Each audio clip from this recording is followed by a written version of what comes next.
BetOnline is the world's most trusted betting platform and your number one source for everything football. BetOnline has every stat, every matchup, and even live odds and spreads to bet on during the games. Think you know your stuff? Well, get in on our $200,000 mega contest. Pick 5 games against the spread every single week for your chance at weekly prizes and a share of $200,000. When the game's over, head on over to our online casino, get in on a game of blackjack or poker, or unwind with one of our over 150 slot games. Come on, you guys. Head to the website today to get in on the action. Bet online, the game starts here. What's up, guys?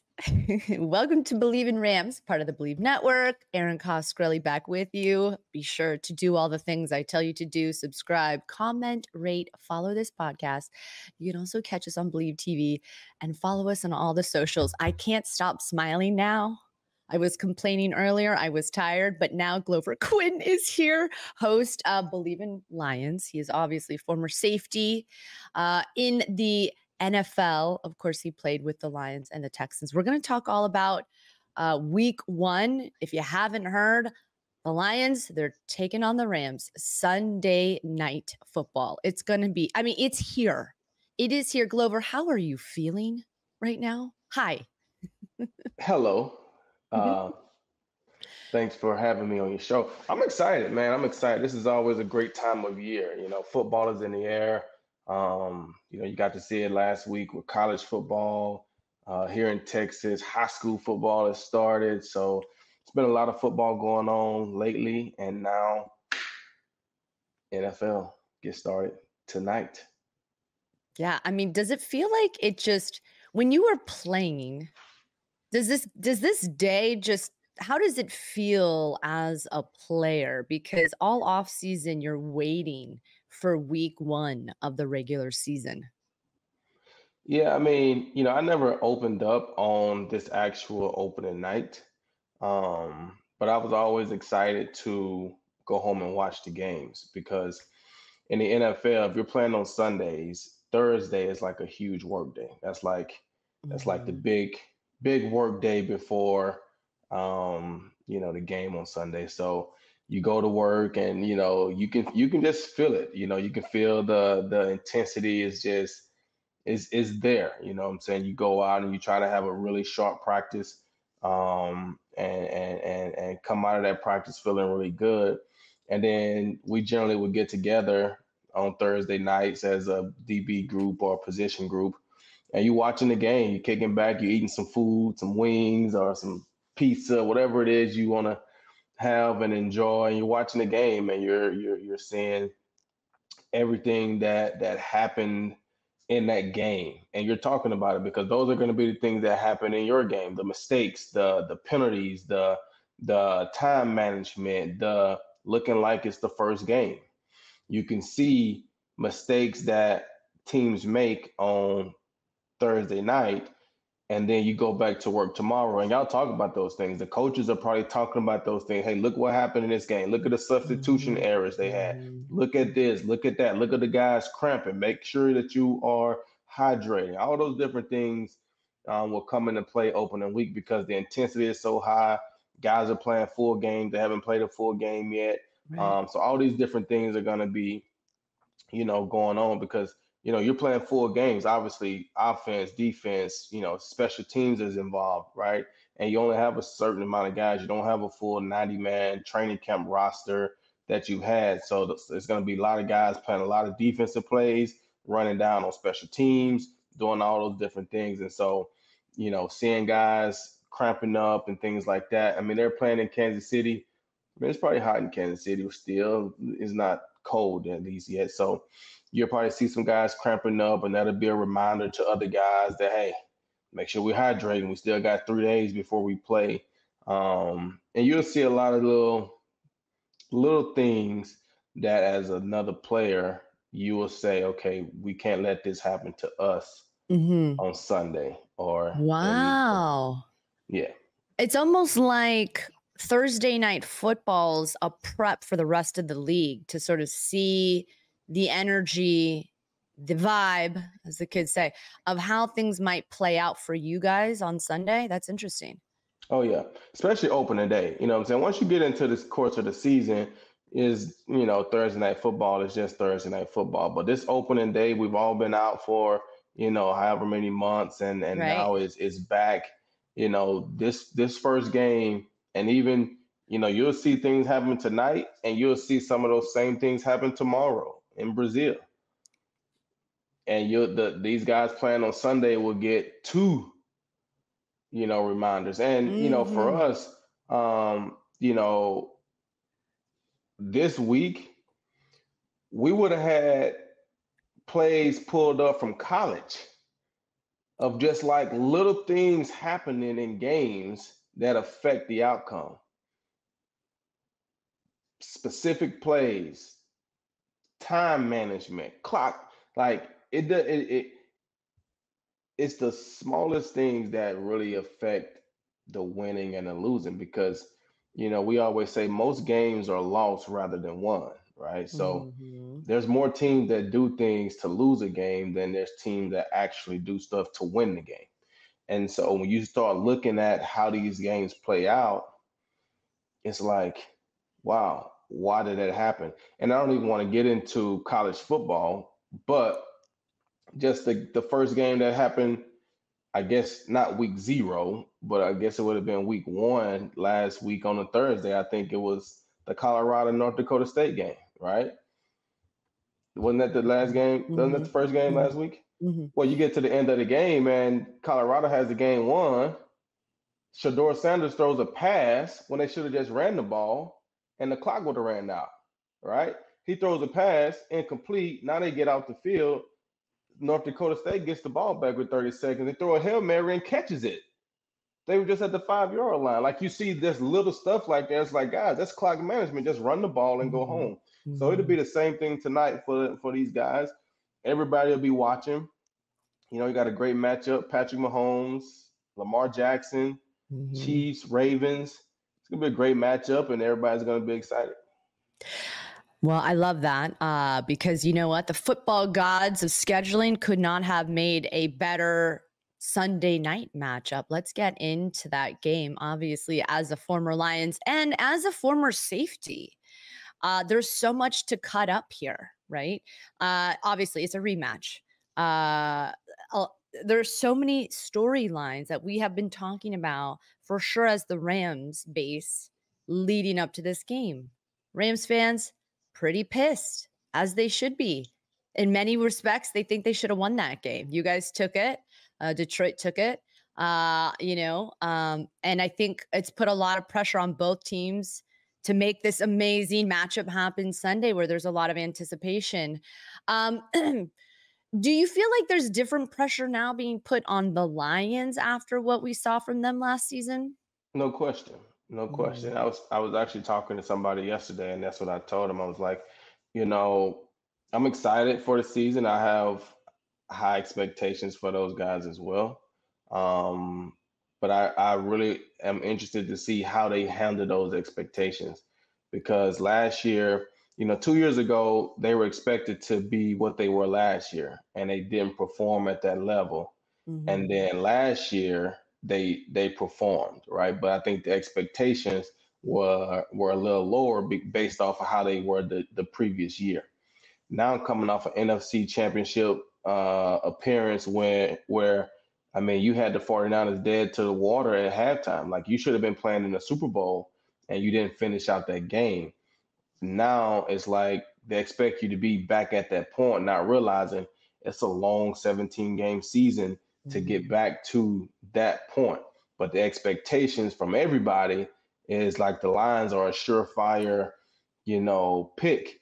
And at the end of the day, you either have a target on your back, which I think the Mm-hmm. Lions have right now, as opposed to last year, they had a chip on their shoulder. You know what I'm saying? And so when you start looking at those things, it's a little different.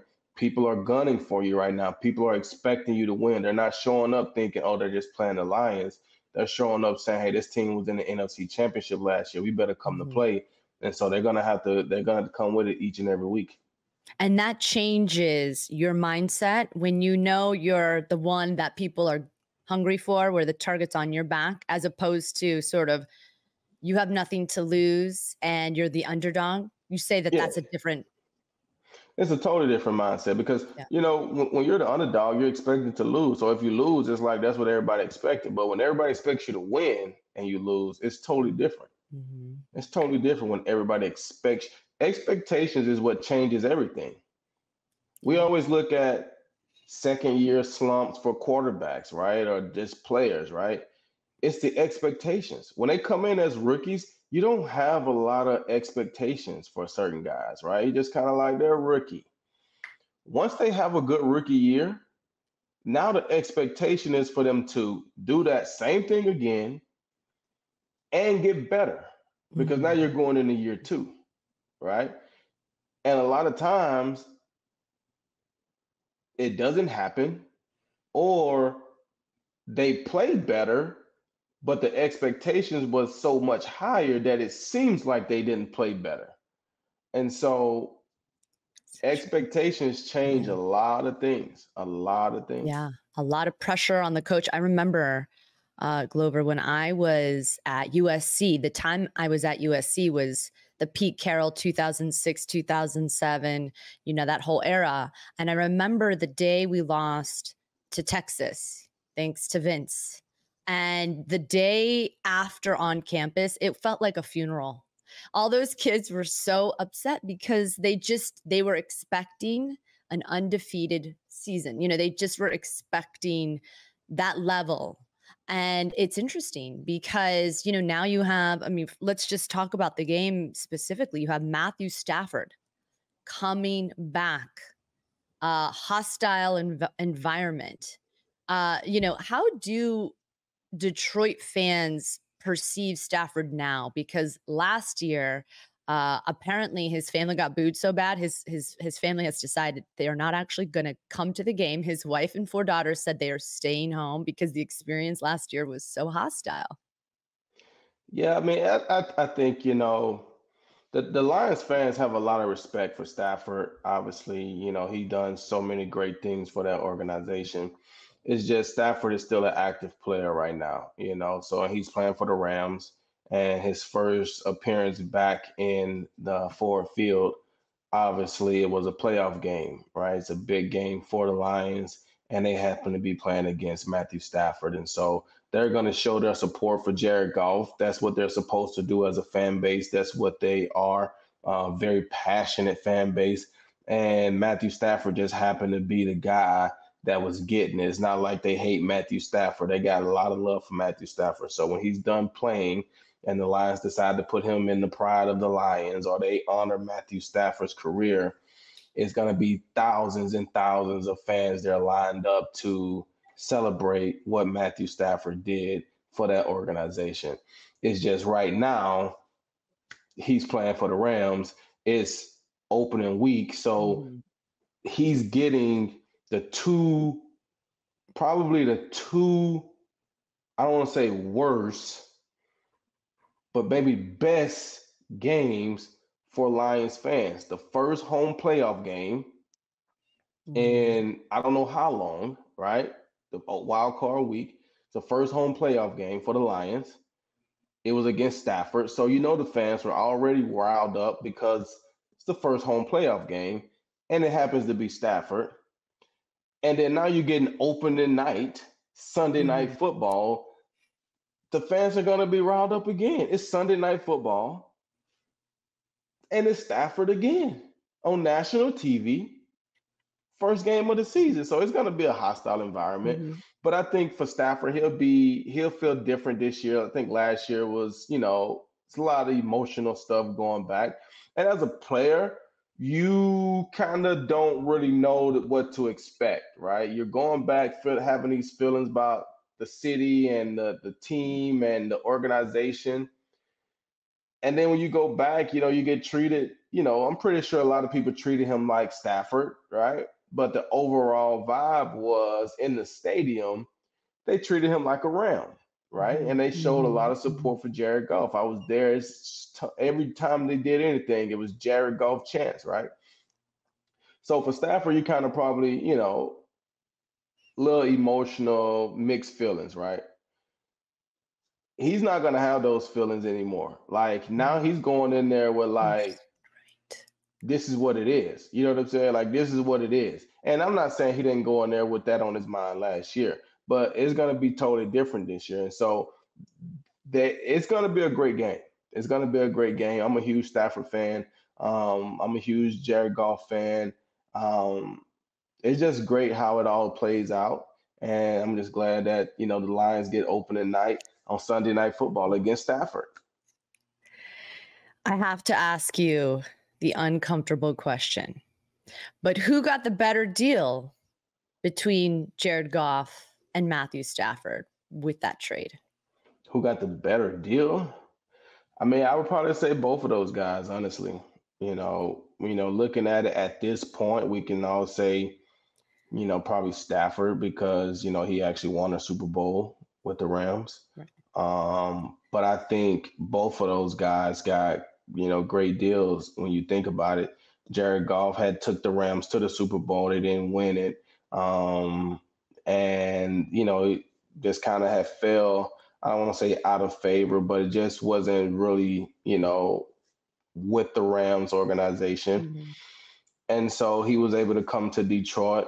Um, that seems to fit his personality even more. He seems like more of a quiet guy, just kind of like want to go to work, blue collar, just do his thing. So the LA lifestyle and all that stuff may have been just not his vibe. So he looks to be at home and enjoying his time in Detroit and what they've been able to build there with him. And then for Stafford, it's kind of the same thing. He had been in Detroit for a long time, couldn't get over the hump there, right? And so he had opportunity to leave and get a fresh start. And Stafford, I wouldn't even say he's a LA personality type of guy. He's still quiet but he can be that. He's been in that limelight his whole entire life for the most part. And so he was able to go there and win a Super Bowl. And, I think outside of that one thing of the Super Bowl win, I think it's kind of worked out for both of those guys. Jared Goff didn't get the Lions to a Super Bowl, but he came back and has led them all the way to an NFC Championship game. And so I think the fans are really high on Jared Goff and what he can do and what he's been able to do. And I think the Rams feel the same way about Stafford because he was able to help bring them a Super Bowl. I mean, it's an amazing trade because in many respects it did. It ended up working out well for both teams, like you said. Goff seemed to be to fit in or infuse better in Detroit, and obviously, yes, like you mentioned, we saw what Stafford was able to do. So it's a fascinating trade because if you look at it, it doesn't.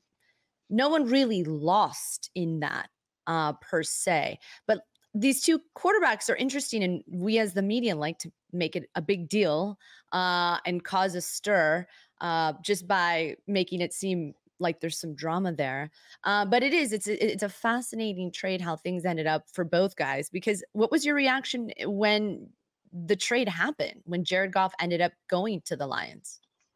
At the time, just being honest, I was probably more um interested in where Stafford was going than who was Mm. coming because Stafford was my draft class. Stafford, I played, all my years in Detroit with Stafford. So, um, I kind of got ridiculed about some things that I even said because I kind of felt like, for the Lions, we have to change the perception of the organization, right? To get players to want to play there, to want to be there. And I'm talking free agents guys that you have to bring in because when you're trying to lure guys to your program and the money is the same, what makes them choose Detroit Mhm, over, mhm. Dallas or you know what I'm saying? You have to have these organizational things. And I kind of felt like Stafford was a great way for them to publicly start to change the perception because I don't think it had been great with the stars of the team, meaning I don't know if Barry Sanders had a great relationship with the Lions all the years that he had been retired. They've gotten back to that point, but I don't know if it started out great. And then Mhm. obviously we know the situation with Calvin Johnson. That wasn't great. And so when you look at some of the great players for Detroit from an organization standpoint, it hadn't been always great in retirement or things like that. So I felt like Stafford was one of those guys that, hey man, I know it's not working out with Stafford and we want to make a change. Don't send him to some organization to die. Like give him an Mm. opportunity to go somewhere where he can continue to play and give himself a chance to be successful. Don't send him to some organization just because they offer you a better deal, but you're sending Stafford to die. And so it seems like they were able to work it out to where Stafford had a say kind of in where he had and wanted to go and was able to go, and it worked out. Stafford was able to go to the Rams. There's history there between Brad Holmes coming from the Rams, and so he obviously had an inside track to Jared Goff, and it just kind of worked out perfectly. Sean McVay got the quarterback that he needed. Mhm. Stafford got the offense that he needed. He's always been that type of guy. Jared Goff got to go where he needed, and it all worked out. And so I don't think that created any bad feelings towards the organization from Stafford. He probably still feels a certain way about the Lions organization, and he'll probably even feel even better knowing that they allowed him to have a say so in how his career ended, or at least the choice to where he went when he left. And like I said, it just worked out for both teams. And so Mhm. I don't think there'll be any bad blood between the Lions and Stafford. Once he's done, I think he'll be welcome back. But right now he's around, Mhm. and the Lions got to go and get him. Yeah. That's going to be a tall task. I mean, look at the offense as a former safety. Uh the Cooper and the Puka connection with Stafford. Now you have Kyron and Blake Corum. Uh what would you tell your defense up on Sunday? Like, what do they need to do in order to stop or slow down the Rams right now? Well, I mean, I think the main thing is, for one, the concept of defense is the same week in and week out, regardless of how well they do a certain thing. But you have to be able to stop the run game. I mean, you just have to. Mhm. Um, Mhm. if they let the Rams running game get going, it just makes it that much harder to defend those wide receivers.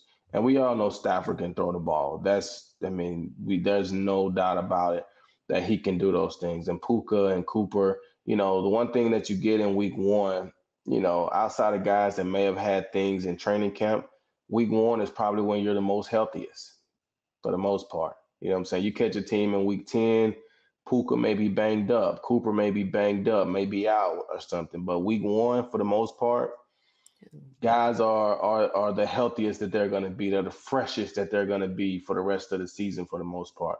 And so they got to stop the run game and they got to get pressure on Stafford. Aiden Hutchinson and that pass rush is going to have to get some pressure because they got some young defensive backs at the corner. Obviously, they drafted Terry Arnold and they drafted another corner. I honestly cannot think of his name right now. And I don't know who they're going to start at the corner, but I'm pretty sure Arnold will be one of those guys starting. And the other draftee, I think he was a second round pick, maybe a third round. But I'm pretty sure he'll be on the other side.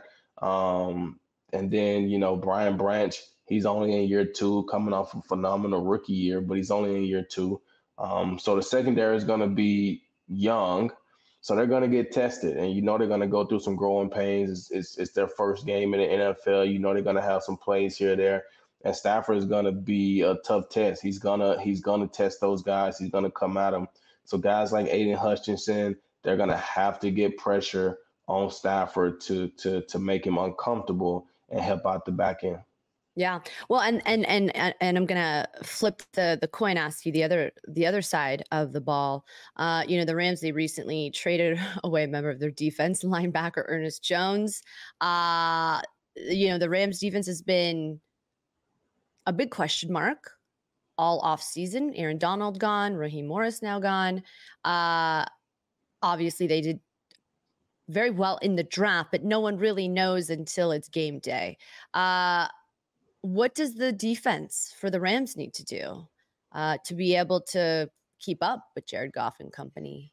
I mean, they're gonna have to do the same exact thing, Mm. honestly, because Jahmyr Gibbs, David Montgomery, two-headed monster in the backfield.